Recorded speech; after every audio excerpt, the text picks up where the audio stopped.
On a souvent en tête l'image d'un océan puissant et dévastateur qui fait chavirer les bateaux ou qui détruit les digues. Pourtant, l'équilibre de la mer est fragile et c'est aujourd'hui l'activité de l'homme qui le menace.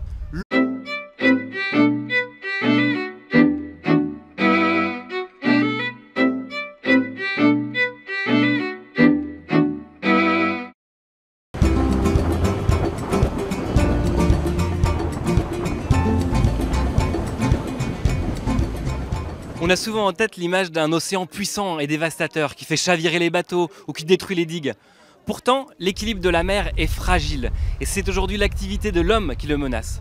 L'océan et la mer, c'est le thème de cette journée organisée par l'Aquarium de La Rochelle et l'École de la mer. Cette journée est une fête de l'océan. Donc de 10h à 16h sont proposés des ateliers pédagogiques, il y en a une quinzaine pour les scolaires. Donc ils se sont inscrits préalablement, les enseignants ont travaillé en amont avec leurs élèves et ils viennent apprendre tout un tas de choses sur l'océan, sa beauté, sa richesse, mais aussi sa fragilité puisqu'il faut la préserver. Il faisait beau, mais la pluie était fraîche.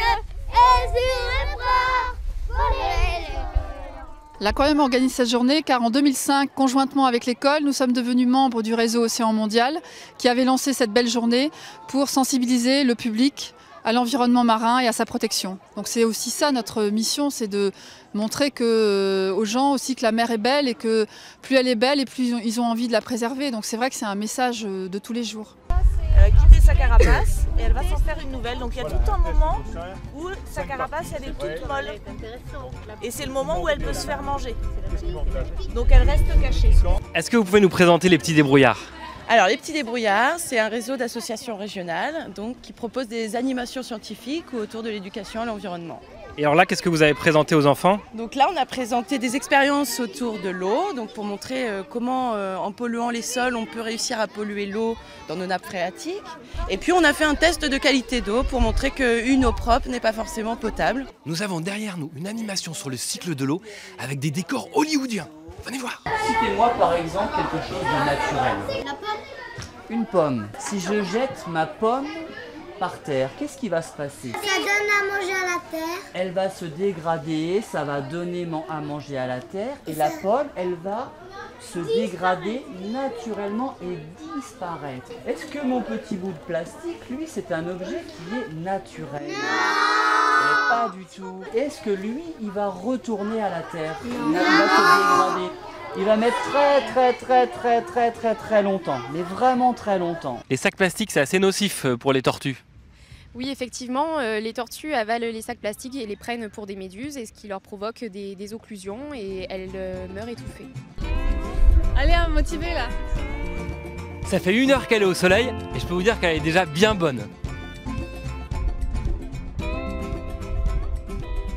Bonjour, vous êtes institutrice, Bonjour. Vous avez emmené votre classe à cette animation de la journée de l'océan. Oui. Est-ce que c'est important pour vous d'avoir ce genre de support pour l'éducation des enfants ?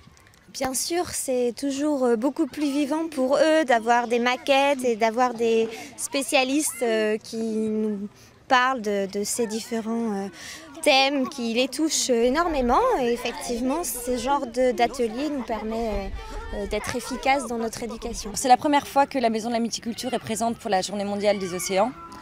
Par contre, nous, tout au long de l'année, au sein de la Maison de la Mythiculture, nous proposons des ateliers pédagogiques pour les enfants. Les enfants sont la cible la plus sensible à la protection de l'environnement, étant donné qu'ils n'ont pas encore un style de vie bien à eux, mais qui dépend de ceux de nos parents.